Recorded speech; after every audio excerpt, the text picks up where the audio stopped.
Okay, so hello everyone, फिर से again. सो हम लोग यहाँ पे बुक एंट्री देख रहे थे कि जब जब आप पेमेंट एंट्री करोगे उसके पहले आपको बुक एंट्री पास करना जरूरी है। ठीक है। सो बुक एंट्री में क्या होगा, आपका जो भी एक्सपेंसेस होगा, जैसे कि सैलरी पेबल, बिकॉज मैंने आपको बताया कि सैलरी बिजनेस का मेन इंपॉर्टेंट है एक्सपेंडिचर। सो आपको क्या करना है, सैलरी अकाउंट डेबिट करना है। उसके में से आप क्या करोगे, सैलरी में से जितने भी डिडक्शंस होंगे वो आपको यहाँ से माइनस करना है। माइनस करने के लिए मैंने आपको दो ऑप्शन दिया। अकाउंट्स में दो रूल है, या तो आप माइनस करो या तो अपोजिट इफेक्ट दो। अकाउंट्स में माइनस करना अच्छा नहीं लगता है, सो हम लोग अपोजिट इफेक्ट देते हैं कभी भी। सो क्या होगा, सैलरी अकाउंट डेबिटेड है, हम लोग को जो भी कम करना है हम लोग अपोजिट इफेक्ट दे रहे हैं, बिकॉज सैलरी में से मैं पीएफ का कंट्रीब्यूशन कर रही हूँ, ईएसआई का कंट्रीब्यूशन कर रही हूँ, हो सकता है किसी किसी का टीडीएस पेबल होगा, एडवांस सैलरी हो सकता है। फिर लास्ट में आप क्या करोगे, सैलरी में से ये चार चीजें माइनस कीजिए और जो भी अमाउंट बचा आपका, that is your net salary payable. Okay. while payment your contribution to your pf, just remember that कि pf का जो कैलकुलेशन होगा वो किस पे होगा?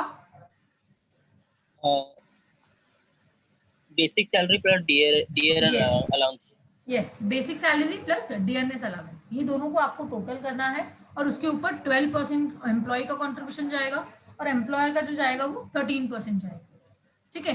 फिर while making a payment of employee contribution to ESI, so ESI का जो कैलकुलेशन करना है वो किस पे करना है? वो एम्प्लॉय का 0.75 हाँ, एंड एम्प्लॉयर का 3.25। यस, ये जो भी कैलकुलेशन होगा वो किस पे करोगे आप लोग? Percentage apply, salary, gross salary. gross salary, not your salary, not basic salary, total of your gross salary. Gross salary. Okay, okay. We'll see the payment entry, how to pass the payment entry. So this is the first.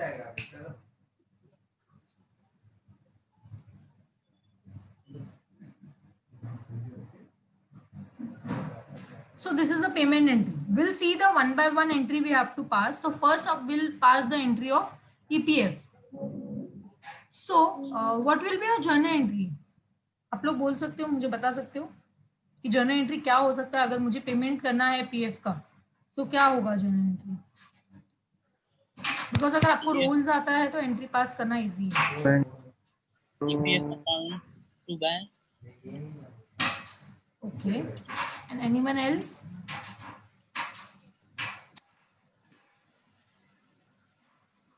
उसमें madam वो करेंगे ना, salary भी लेंगे क्या deduct करने के लिए? नहीं नहीं नहीं, जब मैं बोल रही हूँ कि हम लोग ने डायरेक्ट। बुक एंट्री पास कर लिया ना, सो अभी एक एक का हाँ हाँ। पेमेंट करना है आपको। सो पहले जो आप ओके पेमेंट ओके। करोगे वो ईपीएफ का पेमेंट करेंगे हम लोग। हाँ, ठीक है। ईपीएफ टू उसके बैंक। बाद हाँ, तो यहाँ पे क्या होगा, लेकिन ईपीएफ में भी आपको ध्यान रखना है कि ईपीएफ में भी दोनों का कंट्रीब्यूशन जाएगा। सो आपका एंट्री राइट है कि ईपीएफ टू बैंक, लेकिन डायरेक्टली आप ईपीएफ नहीं बता सकते हो। ईपीएफ का एम्प्लॉय का कंट्रीब्यूशन है और एम्प्लॉयर का कंट्रीब्यूशन है। सो व्हाइल अच्छा making a payment you have to write a journal entry that is employee contribution to pf account debit, employers contribution to pf account debit to bank, because यहाँ पे okay दोनों का okay contribution है। आपका entry okay. Right है कि EPF to bank आएगा, yes. But EPF दो जन का है, सो आपको दोनों का अलग अलग यस। बताना पड़ेगा, बिकॉज एम्प्लॉय का 12% है और एम्प्लॉयर का 13%। 13%। यस, क्लियर हुआ ये बात? Yes ma'am. जैसे यस ईपीएफ का मैम। हुआ वैसे आपको ईएसआई का भी करना है। Okay, so what will be the journal entry for ESI? Employees contribution ECS and employers contribution ECS to bank. Perfect. So employee contribution to ESI, employer contribution to ESI, employee का भी और employer का दोनों को debit करना है to bank, because both are the expenses. Employee contribution कर रहा है वो भी तो उसका एक्सपेंसेस है, और एम्प्लॉयर कर रहा है वो एम्प्लॉयर का एक्सपेंसेस है तो एक्सपेंसेस ना, you have to debit it that. Yes. And यहाँ पे बैंक अकाउंट जो आपका है वो रियल अकाउंट है, नहीं सॉरी पर्सनल अकाउंट है, सो यू हैव टू पे। तो यहाँ पे मेरा क्या होगा, बैंक इज या फिर गिवर है, सो मेरा बैंक बैलेंस कम हो रहा है, that means bank account credit करना है। Clear everyone? So we have seen the book Yes. entry. After that, we Yes. have seen the payment entry also. How to pass the payment entry for that. Okay. So next payment entry will be your TDS. Assume that okay, from your salary there is a deduction called TDS. So what will be your payment entry for TDS? Just tell me the journal entry for this. Assume you have to pay the TDS to the government. What will be, you will pass the journal entry? TDS to bank. Yes, TDS payable, not directly, because we are making the entry for this. So TDS payable account debited to bank account. Okay. अच्छा हाँ, अभी payment नहीं किया उसने, payable ma'am इसलिए आया है कि पेमेंट नहीं हुआ क्या, मतलब मैं समझा नहीं नहीं नहीं, पेबल। पेमेंट हो गया है। यस यस, मेरा भी यही क्वेश्चन था आप लोगों से। ठीक है, मैं तो आपको बताती हूँ यहाँ पेबल पे। क्यों पे? मैं आपको वही बता रही हूँ कि यहाँ पे टीडीएस पेबल को हमने डेबिट क्यों किया। जस्ट अज्यूम दैट यहाँ पे हम लोग ने टीडीएस पेबल को डेबिट किया है। हम लोग एक बार बुक एंट्री में जाते हैं, ये पेमेंट एंट्री हो गया था, हम लोग बुक एंट्री में जाते हैं। ये मेरा बुक एंट्री है। जब मैं बुक एंट्री पास कर रही थी तो मैंने क्या एंट्री पास किया, salary account debit to employee contribution to PF, employer contribution to PF, like जो भी था। उसके बाद क्या हुआ, TDS payable account credit, I have यहाँ पे क्रेडिटेड, मैंने यहाँ पे टीडीएस पेबल को क्रेडिट किया है। क्यों? क्योंकि मुझे टीडीएस पे करना है। सो जब मैं पे करूंगी तो इसको नलिफाई करना पड़ेगा मुझे account. So over here I have credited TDS payable account, but while making a payment you have to debit it as a TDS payable, तो ये अकाउंट नलिफाई होगा ना। अगर अज्यूम करो कि हाँ सैलरी अकाउंट डेबिट किया और टू टीडीएस पेबल में आपने 1000 यहाँ पे क्रेडिट किया, टीडीएस पेबल कितना क्रेडिट किया, 1000 टीडीएस पेबल क्रेडिट किया। तो जब आप टीडीएस का पेमेंट करोगे तो आपको टीडीएस पेबल को डेबिट करके उसका अकाउंट नलिफाई करना पड़ेगा, तो ही क्लियर होगा ना, पेमेंट करोगे तभी। अगर एक लेकिन साइड मैम एक आपने टीडीएस, हाँ बोलिए मैम एक डाउट था, टीडीएस पेबल क्यों किया? टीडीएस पेड भी तो ऐसा लिखिएगा नहीं ना। नहीं कर सकते। अगर आप पेबल बोल रहे हो, 1 सेकंड, मैं वही बता रही हूँ, आपका डाउट क्लियर कर देती हूँ कि यहाँ पे जब मैं बुक एंट्री पास कर रही हूँ और मैंने यहाँ पे क्या लिखा, टीडीएस पेबल, क्यों? क्योंकि मेरा टीडीएस पे करना बाकी है। बुक एंट्री के टाइम पे समझ में आया आपको टीडीएस पेबल क्यों आया? समझा हाँ। हाँ। हाँ लेकिन जब आप पेमेंट करने जाओगे तो अगर आप वहां पे बोल रहे हो कि मैं टीडीएस पेबल नहीं लिखने वाला हूँ, मैं सिर्फ टीडीएस पेड लिख देता हूँ, सो अगर आप ऐसा करोगे वहां पे टीडीएस पेड लिखोगे ना, तो ये अकाउंट नलिफाई नहीं होगा आपका। जब तक अगर ये अकाउंट खाली नहीं होगा, लेजर आपका खाली अच्छा नहीं होगा, क्योंकि आपका बैलेंस दिखता रह जाएगा ना वो अकाउंट में, टीडीएस पेबल के उसमें अकाउंट में दिखेगा कि पे करना यस बाकी यस है, पे यस करना बाकी है। तो यस ऐसा नहीं करना है हमको, यस हमको समझा। अकाउंट नलिफाई भी करना पड़ता है। ठीक है, तो एक साइड अगर आप यस यस क्रेडिट कर रहे हो तो दूसरे साइड आपको उसको डेबिट करना पड़ेगा और वो अकाउंट नलिफाई करना पड़ेगा। सेम वे यहाँ पे भी ऐसे ही हो रहा है। आपने ये नहीं पूछा मुझे कि यहाँ पे क्या हुआ, employee contribution to PF and employee contribution to ESI, ये दोनों मेरा लाइबिलिटी है बिकॉज मुझे पे करना है।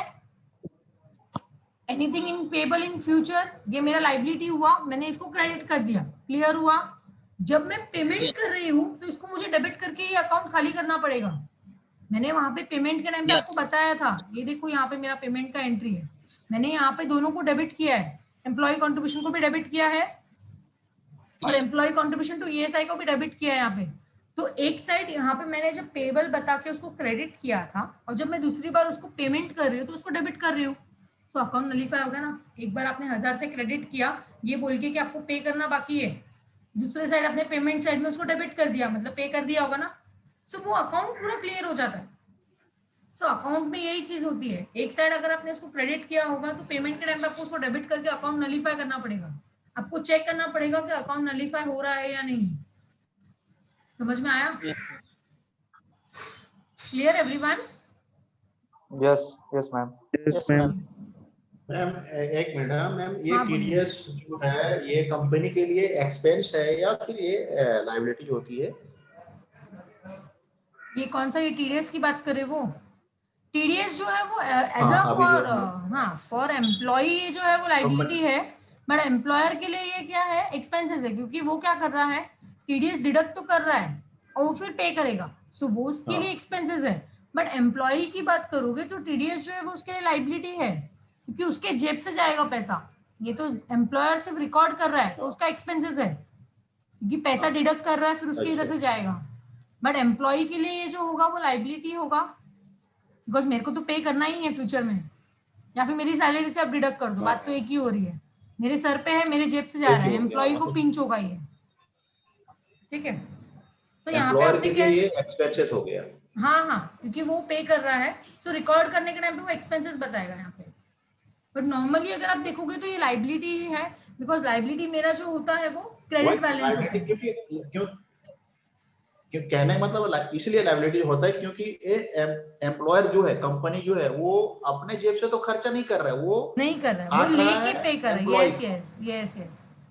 हाँ, तो वो एक्सपेंसेस मेरे ख्याल से नहीं हो सकता मुझे एक बार, अगर आप नहीं चेक करें नहीं, तो मैं वो एक्सपेंसेस बोल वो रही हूँ कंपनी कि के लिए नहीं हो सकता ये है। नॉर्मली जो होता है, ये जो टीडीएस जो है, वो जो है नॉर्मली पे हाँ, किसको करना है? एम्प्लॉय को ही पे करना है, उसकी सैलरी से ही जाएगा। एम्प्लॉय को रहा। हाँ यस यस। हाँ, तो बट ये कंपनी का एज अ, नहीं है कहने का। हाँ, कंपनी का इसमें कुछ रोल नहीं है, बट यहाँ पे कंपनी रिकॉर्ड करके रखती है कि हमने सैलरी में से कितना डिडक्शन किया है हाँ, और हम लोग कितना पे कर रहे हैं गवर्नमेंट डिडक्शन को। किया। मतलब मुझे यहाँ पे दोनों चीजें याद रखनी है हाँ, कि क्या मैंने कितना एम्प्लॉय में से डिडक्ट किया है और क्या मैं सेम अमाउंट गवर्नमेंट को पे कर रही हूँ क्या। सो एज अ रेक्टिफिकेशन ये आपको काम आएगा। हो सकता है अपनी सैलरी में से हाँ, तो मैं 1000 कहने डिडक्ट किया हो मतलब टीडीएस। हाँ नहीं, मेरा मेरा पूछना ये था, क्लैरिफाई करना था कि मेरे को पीएनएल में इसको टीडीएस को नहीं दिखाना है। नहीं नहीं नहीं, पीडीपीएनएल टीडीएस उसमें नहीं दिखाना है आपको। अच्छा, ये ठीक आप है, जब एंट्री ठीक है, पास ठीक है। करोगे, जिसमें आपको बता देती हूँ, जब हम लोग हाँ, बुक एंट्री वो पास तो करते हैं नलीफा तो, हो जाएगा। हाँ, वो तो नलीफाई करने के लिए आपको उसको डेबिट करना ही पड़ेगा, तो ऑटोमेटिक कम हो जाएगा। अगर आप टैली में इसको यूज करेक्ट, करोगे कम हो तो जाएगा। क्लियर हो जाएगा, वो आपका हाँ, नलीफाई हो जाएगा। क्लियर हो जाएगा मतलब। ठीक है, ठीक है मैम, ओके। ओके।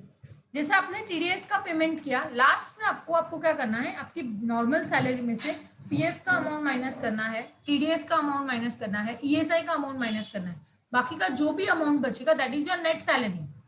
तो अभी आपको फाइनल लास्ट में सैलरी का पेमेंट करके बताना है। सो क्या आएगा entry, salary payable account debit to bank. यहाँ पे आपको सैलरी पेबल ही लिखना पड़ेगा, आप यहाँ पे सैलरी को डेबिट नहीं कर सकते, बिकॉज आपने जब बुक एंट्री पास किया था तभी आपने सैलरी को डेबिट किया था, याद है? बुक एंट्री Yes, के yes. टाइम पे हम लोग सैलरी को डेबिट किया था हम लोगों ने, लेकिन जब Yes. आप पेमेंट करोगे तो आपको सैलरी पेबल को डेबिट करना पड़ेगा, बिकॉज वहां पे एंट्री क्या पास किया था आपने? बुक एंट्री के टाइम पे सैलरी अकाउंट डेबिट किया था, सैलरी अकाउंट ऑल के। डिडक्शंस, हाँ, और बाकी जो भी डिडक्शन है वो आपने क्रेडिट किया था। और लास्ट में मैंने आपको बताया था कि सैलरी में से ये डिडक्शन माइनस करना है, लास्ट में जो भी बचेगा that is your net salary payable, वो बैलेंसिंग फिगर आ जाएगा। ठीक है, सो जो भी अच्छा, बैलेंसिंग इसलिए वो, फिगर आ रहा है उसको आपको पेमेंट करना है यहाँ पे। अच्छा, इसीलिए वो पेपर लिया है। हाँ, तो ही अकाउंट नलीफाई होगा ना सर, मैं आपको वही बता रही हूँ, अकाउंट नलीफाई करना यहाँ पे बहुत जरूरी है। अगर आपने वहां पे क्रेडिट किया होगा 50,000 का, अगर तो यहाँ पे आपको 50,000 पे करके उसको डेबिट करना पड़ेगा, तो ये अकाउंट नलीफाई होगा। अगर आपने अकाउंट नलीफाई नहीं नहीं वो, किया तो 50,000 दिख ही रह जाएगा लाइबिलिटी साइड में कि आपको पे करना बाकी है, पे करना बाकी है, वो लाइबिलिटी साइड में दिखता ही रह जाएगा। समझ में आया? yes, So this was the just an example how to pass a book entry and how to make a payment on book entry. Okay. So we'll see the example of this, so you'll come to know better understanding के लिए. So this is the question number 1. Okay. Everyone is clear with the theory? So what the percentage of PF calculation, the percentage of ESI calculation, and the payment entry, book entry, everyone is clear, right? yes ma'am. So we'll go for the question number 1. So आपको सब clear हो जाएगा ये question number 1 में. अभी यहाँ पे बोला है कि टीडीएस फॉलोइंग, मैम, टीडीएस तो, क्या बोल रहे हो?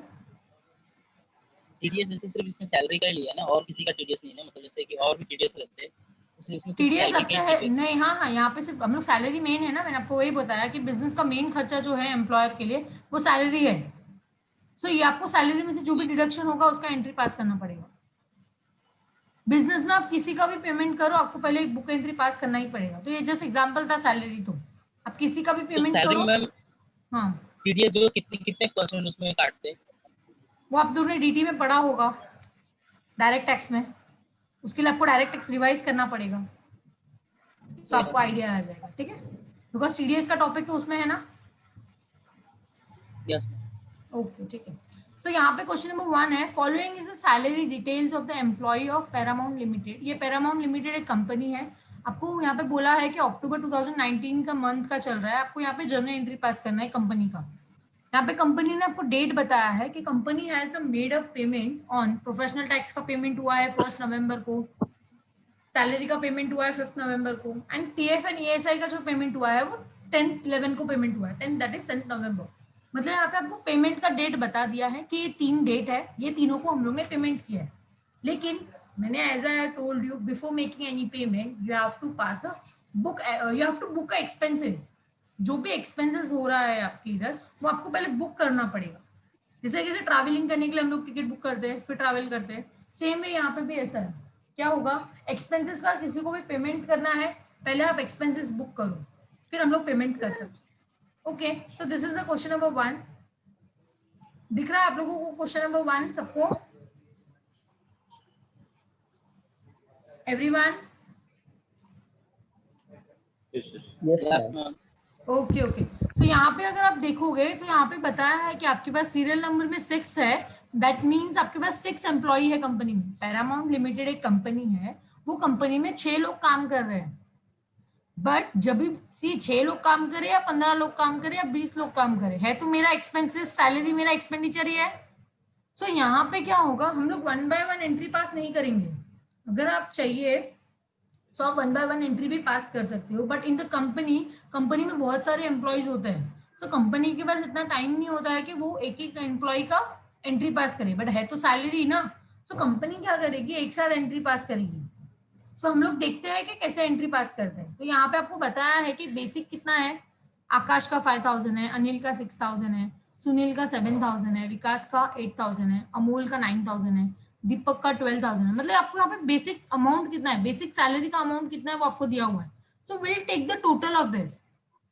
We are not going to pass the entry of individual persons, individual employees and all. Okay, हम लोग यहाँ पे टोटल का एंट्री पास करेंगे, because in real life also यहाँ पे क्या होता है, एक एक एम्प्लॉय का नहीं पास करते, क्योंकि हो सकता है यहाँ पे तो आपको 6 एम्प्लॉय बताया, जहाँ पे बहुत सारे एम्प्लॉयज होंगे वहां पे आप क्या करोगे।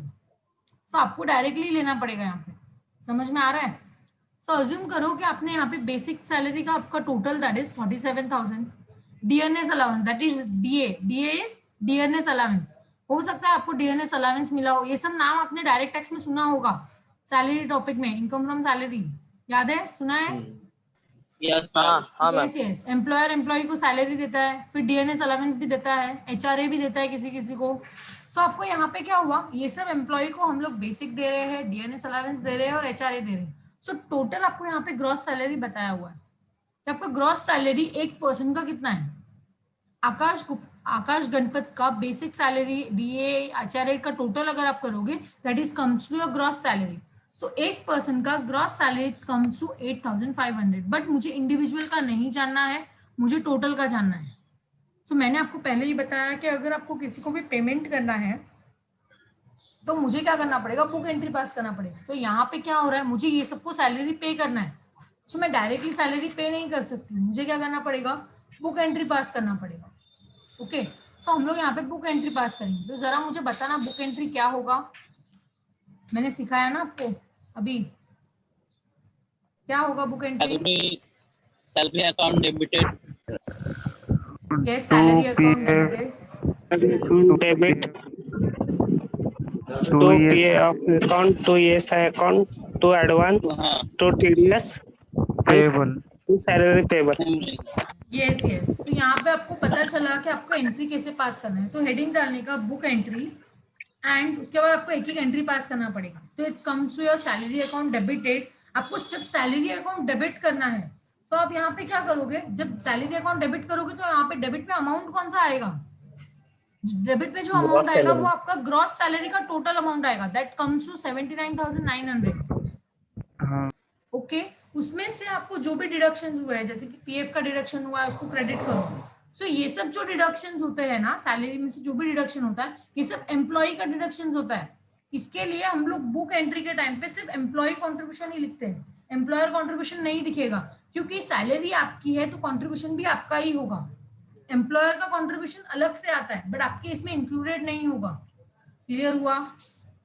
सो यहाँ पे एंट्री कैसा आएगा, सैलरी अकाउंट डेबिटेड, आपका ग्रॉस सैलरी का टोटल लो दैट इज 79,900। उसके बाद to employee contribution to PF account, उसका टोटल दैट कम्स टू 7680। फिर to employee contribution to ESI, उसका टोटल 1399। फिर क्या होगा, एडवांस भी है यहाँ पे किसी का तो एडवांस सैलरी का भी आपको बताना पड़ेगा। एडवांस यहाँ पे कितना, 5000। फिर यहाँ पे एक का टीडीएस भी डिडक्ट हुआ है, एक जन का ही टीडीएस डिडक्ट हुआ है, तो ठीक है एक ही जन का टीडीएस डिडक्ट होने दो, तो 2 टीडीएस आएगा 69,000। फिर लास्ट में आपको एंट्री करना है सैलरी पेबल, जो रिमेनिंग अमाउंट होगा, that is your net salary payable. Clear हुआ? Yes, so this is a solution, I will show you the solution for this. So this is the book entry for this. Okay, so first we have to pass the book entry. So this is the book entry. Salary account debited 79,900 to employee contribution to PF 7680 to employee contribution to ESI 1399. ये सब आपको question में दिया हुआ है। सब amount आपको question से मिल जाएगा। सिर्फ याद रखना है कि जब आप सैलरी अकाउंट डेबिट करोगे तो डेबिट में ग्रॉस सैलरी का अमाउंट आएगा, ठीक है। उसके बाद जब आपको क्रेडिट करना है एम्प्लॉय कंट्रीब्यूशन टू पीएफ, फिर employ contribution to ESI, TDS payable, advance salary, फिर लास्ट में जो भी बैलेंसिंग फिगर आएगा उसको बोलते हैं सैलरी पेबल। और narration you have to write as a salary due but not paid, और you can directly write salary due. Clear? ये सब अमाउंट आपको यहाँ से मिल जाएगा टोटल में से, चार्ट में से सब यहाँ पे दिया हुआ है। ये क्वेश्चन की चार्ट में आपको टोटल दिया हुआ है, दिख रहा है? Yes ma'am, yes ma'am. Okay, यहाँ पे मुझे आपको एक और चीज बतानी है कि अगर आप यहाँ पे देखोगे तो आपको यहाँ पे एडवांस दिख रहा है। थर्ड डिडक्शन जो आपका है वो एडवांस है, दिख रहा है? मैंने एडवांस जो दिया है वो सिर्फ अनिल शाह को दिया है, किसी और को एडवांस नहीं दिया है। ओके, सो मैंने यहाँ पे क्या किया, अनिल शाह का जो एडवांस दिया है 5,000 वो भी मैंने यहाँ पे बुक एंट्री में बता दिया है, लेकिन यहाँ पे मैंने एडवांस सैलरी को क्रेडिट किया है। अगर आप ध्यान से सोचोगे ना, सो एडवांस सैलरी क्या है, कौन सा अकाउंट है, मतलब कौन सा बैलेंस होगा, डेबिट बैलेंस होगा कि क्रेडिट बैलेंस होगा, वो आप लोगों ने नहीं सोचा। यहाँ पे सोच के बताइए मुझे जरा। डेबिट। एडवांस सैलरी मतलब ये आपका डेबिट होगा। क्यों? क्योंकि आपने एडवांस में सैलरी पे किया है और एनीथिंग रिसीवेबल, सर्विस मिलना बाकी है। मैंने आपको नेक्स्ट मंथ का सैलरी करंट मंथ में ही दे दिया है, लेकिन उसका सर्विस देना बाकी है ना, मुझे सर्विस मिलना बाकी है। सर्विस मुझे कब मिलेगा? नेक्स्ट मंथ में मिलेगा। बट ऑब्वियस ना, अगर मैं आपको बोलूं कि मैंने आपको नवंबर का सैलरी भी अक्टूबर में ही दे दिया, सो नवंबर मंथ का मुझे सर्विस कब मिलेगा? नवंबर मंथ में मिलेगा।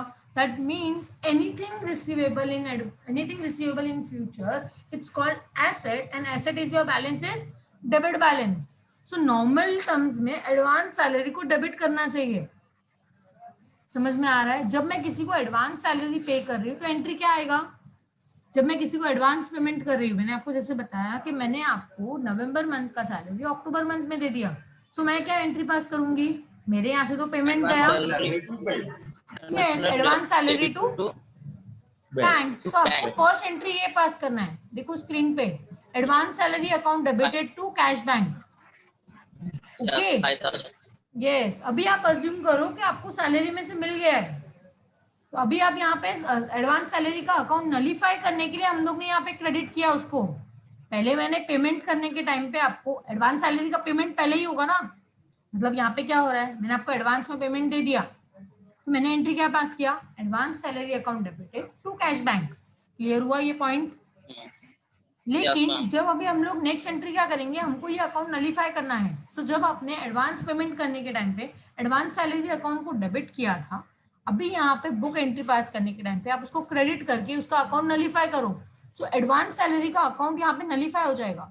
समझ में आ रहा है पॉइंट आपको? एक साइड आपने उसको डेबिट किया एंड इंक्रीज किया उसका लाइबिलिटी, या फिर आप बोल सकते हो अमाउंट बढ़ाया, दूसरे साइड आपने उसको कम कर दिया बिकॉज आप बोल रहे हो कि मेरे को सर्विस मिल गया। समझ में आया? Clear everyone? Okay, so in this case I have just, मैंने आपको सिर्फ बताया कि ये एंट्री भी आएगा। ये एंट्री आपको किधर भी दिखेगा नहीं। आपकी नोटबुक में अगर आप देखोगे या टेक्स्ट बुक में अगर आप देखोगे इसको, तो आपको ये एंट्री नहीं मिलेगा। ये एंट्री में आपको समझाने के लिए मैंने आपको बताया ये एंट्री, जब क्योंकि किसी को डाउट आ सकता था, आया नहीं, वो मैं बता रही हूँ। बट यहाँ पे देखो मैंने स्टार मार्क किया है, मतलब आपको डाउट आना चाहिए था कि एडवांस सैलरी तो मेरा एसेट है, क्योंकि एडवांस में पेमेंट किया है, that is your prepaid expenses आप बोल सकते हो उसको, आपने पहले से पेमेंट करके रखा हुआ है ये, लेकिन डाउट नहीं आया, आना चाहिए था। बट यहाँ पे क्या होगा, आपने जब एडवांस पेमेंट किया है तो आपको उसका एंट्री इस तरह से पास करना पड़ेगा, advance salary account debited to cash bank. Okay, after that यहाँ पे आप देख सकते हो कि एडवांस सैलरी भी नेक्स्ट आपको नलीफाई करने के लिए उसका अकाउंट क्रेडिट कर दिया। क्लियर हुआ? हम्म, Okay, so this was the book entry. Next, you have to pass the payment entry. So we'll pass the first one by one. Employee contribution to PF will pass. After that, we'll pass the payment entry of ESI. Then we'll make a payment to the government, that is TDS payable. And advance salary का already हमने pass कर दिया है यहाँ पे, that in yellow दिख रहा है आपको screen पे. After that, you have to pass the last one, that is salary Yes, ma'am. payable. Anyone has any doubt in book payment, book entry? आप लोग चाहिए तो आप लोग नोटबुक में लिख के भी रखो कि एंट्री कैसे पास करते हैं, बिकॉज सम तो आपको टेक्स्ट बुक में मिल जाएगा, नहीं तो आप इसका स्क्रीनशॉट भी ले ही रहे होंगे. ओके, बिकॉज ये आपको रिफर करने के लिए टाइम मतलब काम आएगा आपको ये. सो हम लोग मैम वैसे भी रिकॉर्डिंग कर रहे हैं ना. यस यस, ओके ठीक है, चलेगा. रिकॉर्डिंग आपका. Okay, so will see the payment entry of this. So we'll have to pass the first payment entry of PF. So this is the PF. What will be the entry for this?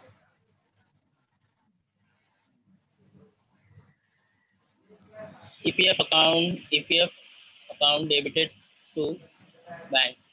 Yes, but EPF your employees contribution. yes, employees contribution आएगा और employees employee contribution contribution आएगा. and और employees contribution आएगा account debited. हाँ. Yes yes. But अगर आप यहाँ पे देखोगे ना तो मेरे पास एम्प्लॉय कॉन्ट्रीब्यूशन टू पीएफ का अमाउंट रेडीमेड है sir, that is 7680 7,680 rupees. Yes. You have the amount of employees contribution to PF, but you have to calculate the employer contribution to PF. You have to calculate. So you have to calculate that 13% for employees contribution to PF. So 13% of what? Basic plus DA. You have to calculate now 13% for this. So you have to calculate, this was the question. You have to calculate 13% of basic plus DA. Okay. So just take a total of basic amount, that is 47,000. Just calculate and tell me the answer. The basic amount is 47,000. Your DNS allowance is 18,800. So just take the total of both. 65,800. Okay, and multiply by 13%. Just total of this, you have to multiply 13% on this, because employer का जो contribution है PF में वो 13% है. Okay, so clear हुआ आपको ये? So we'll see the payment entry. Yes yes. ये ma'am. So this is the entry, payment entry. After that ESI का भी मुझे बता दो.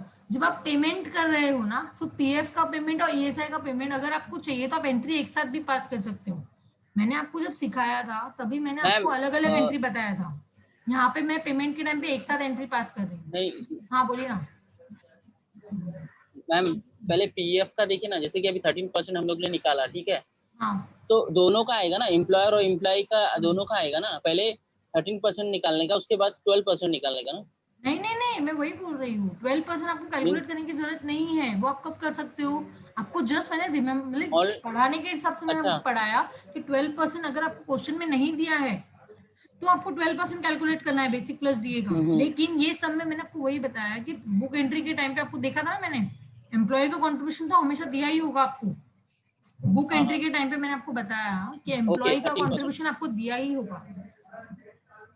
पीएफ का एम्प्लॉय कंट्रीब्यूशन भी दिया होगा और ईएसआई का भी एम्प्लॉय कंट्रीब्यूशन दिया होगा. दैट मींस एम्प्लॉय का दोनों कंट्रीब्यूशन आपको दिया होगा. आपको सिर्फ एम्प्लॉयर का कंट्रीब्यूशन करना है और एंट्री पास करना है. हाँ, तो अभी आप देखो एंट्री क्या आएगा. एम्प्लॉय कंट्रीब्यूशन टू पीएफ 7680, ठीक है. उसके बाद एम्प्लॉयर कंट्रीब्यूशन टू पीएफ जो आएगा वो आपने कैलकुलेट किया होगा. कितना आया अमाउंट? 8455 ऐसे कुछ आया. एक मिनट. हाँ, 7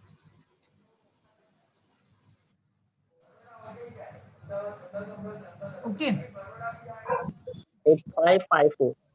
ओके, तो आपको वो अमाउंट मिल गया. ठीक है, अभी आप क्या करोगे, एक काम करो, आप ईएसआई का भी कैलकुलेशन करो. ईएसआई का भी कैलकुलेशन करो. ईएसआई आपको एम्प्लॉय का दिया हुआ है. Employ contribution to ESI is given in the question, that is 1399. that is given in the question. Okay, but for calculating of employer contribution to ESI आपको employer का contribution निकालना है.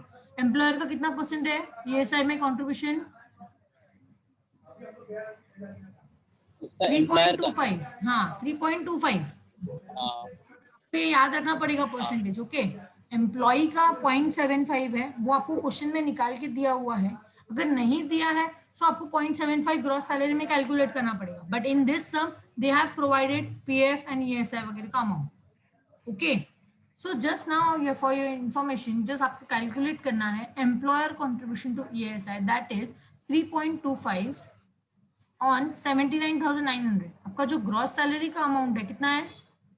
79,900। सो आपको 79,900 में 3.25 कैलकुलेशन करना है। कैलकुलेट करो कितना आता है। मैडम वो सब में ना जो ये दिया है ना एम्प्लॉय का, वो रॉन्ग है अमाउंट।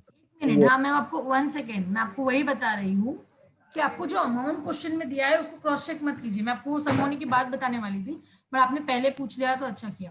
मैं आपको वही बता रही हूँ कि जैसे कि जब पेमेंट करोगे आप, तो अभी यहाँ पे पेमेंट एंट्री में आपको बता देती हूँ कि एंट्री कैसे आएगा। ये देखो, ये एंट्री है, employee contribution to PF 7680 given in the question, and employer contribution to PF आपने कैलकुलेट किया, बेसिक प्लस डीए का 13%, so it's comes to 8,554। Okay, उसके बाद एम्प्लॉय कॉन्ट्रीब्यूशन टू ईएसआई, वो भी गिवन इन द क्वेश्चन है। उसके बाद एम्प्लॉयर कॉन्ट्रीब्यूशन टू ईएसआई मैंने आपको कैलकुलेट करवाया 3.25 2597। यस 2597 राइट है। 2597 आ रहा। Yes yes. अभी ये भी आपको तो क्या मैम करना दिया है, हुआ है सबका ना टोटल करना है। 2597। कहाँ पे दिया हुआ है? 2597 नहीं दिया होगा, वो आपको कैलकुलेट करना पड़ेगा। मैं आपको वही नहीं अभी बता रही आपने हूँ। अच्छा अच्छा इसमें हाँ ये तो इसमें देखा ये मेरा सोल्यूशन है ना, मैं आपको बता रही हूँ। ठीक समझा। है, ओके ओके समझा समझा। मैं आपको वही बता रही हूँ कि एम्प्लॉय तो मैम कॉन्ट्रीब्यूशन और ऐसा एम्प्लॉय, एक नहीं नहीं मिनट, 1 सेकेंड सर। एम्प्लॉय का कंट्रीब्यूशन जो पीएफ के लिए है और ईएसआई के लिए है ना, ये एम्प्लॉय का हमेशा दिया हुआ रहेगा, आपको क्रॉस चेक नहीं करना है। अच्छा you have to assume that ये ओके 12% ही होगा एंड ईएसआई का 0.75 ही होगा। अगर आपके क्वेश्चन में yes yes employee contribution to PF और एम्प्लॉय कंट्रीब्यूशन टू ईएसआई, मतलब एम्प्लॉय का दोनों कंट्रीब्यूशन का अमाउंट अगर क्वेश्चन में नहीं है, then you have to calculate 12%। मैंने आपको एज अ साइड आपको यस परसेंटेज यस बता के रखा है कि एम्प्लॉय का 12% होता है कंट्रीब्यूशन एंड ईएसआई के लिए 0.75 होता है। अगर आपको नहीं दिया है यस तो आपको कैलकुलेट करना है वो परसेंटेज। अगर दिया है जो परसेंटेज इग्नोर करना है, ऐसे आपको एम्प्लॉयर का कैलकुलेशन करना पड़ेगा। समझ में आया? यस मैम समझा। ओके, सो कैलकुलेशन में आपको बता देती हूँ। तो यहाँ पे आप देख सकते हो, this is the working note for employer PF. Okay, so next is working note for employer ESI. Okay, while calculating the PF for employer, you have to calculate basic amount plus DAM multiply by 13, that is comes to 8554. 47,000 was your basic ka total and 18,800 your DA ka total, that is your DNS allowance. You have to multiply by 13%, so you will get 8,554 rupees. So this is your employer contribution to PF. Clear everyone? And while calculating your employer contribution Yes, to ma'am. ESI, you have to calculate 3.25% on your gross salary amount. That your gross salary amount, that is 79,900 multiplied by 3.25%. So it comes to 2597. So this is the working note you have to make. Okay, for your calculation purpose. So total payment is 20,230 rupees. That is your payment. Clear everyone? Yes ma'am. So this was the PF का payment का entry and ESI का payment का entry.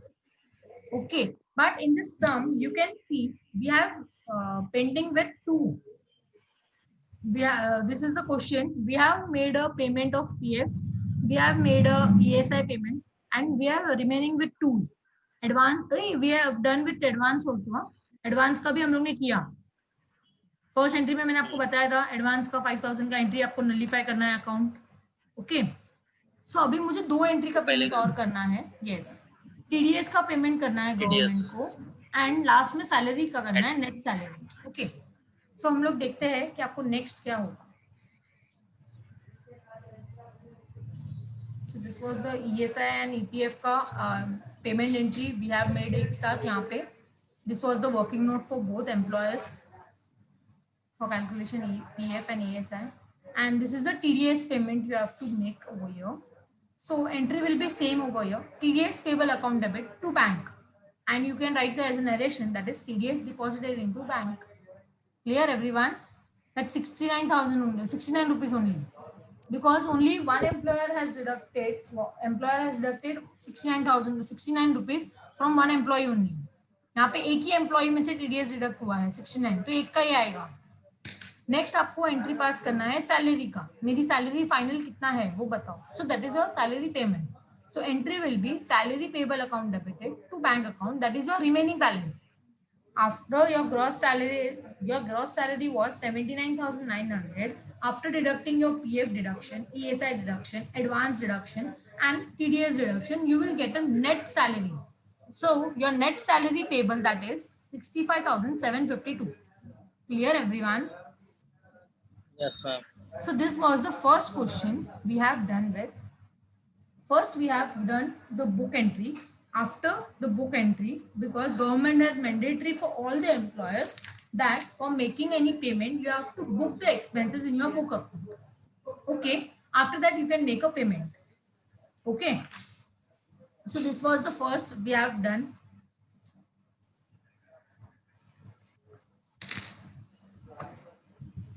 So this is the second question number 2. This is you can take as a homework. Clear everyone? Just take a screenshot of this. So this is the homework for you all. You have to make a book entry for this. After you have to pass the payment entry. We'll see in the next lecture of your journal entry, or you can आप लोग यहाँ पे journal entry पास करके आप मुझे group में भी भेज सकते हो. So मैं आपको चेक करके बता दूंगी राइट है या रॉन्ग है. Okay, so just take a screenshot of this. यहाँ पे भी आपको बोला है कि पैरामाउंट लिमिटेड है. आपको मंथ यहाँ पे अक्टूबर का बोला है. आपको डेट यहाँ पे बताया है कि आप पेमेंट का कौन सी डेट को आप पेमेंट कर रहे हो. So this is the second entry. Just take a screenshot of this also. यहाँ पे भी 6 एम्प्लॉय है, अलग अलग एम्प्लॉय है. यहाँ पे भी सबका आपको बताया हुआ है. सो ये आप होमवर्क में लो सबका टोटल. आपको फिर बुक एंट्री पास करना, उसके बाद पेमेंट एंट्री पास करना. कुछ रहेगा तो आप मुझे पूछ सकते हो. Clear everyone? We'll Yes, see ma'am. your answer in next lecture, you can say, or you can just WhatsApp me your answer in your group. So we'll see that also. Okay, everyone? Okay, ma'am. Okay.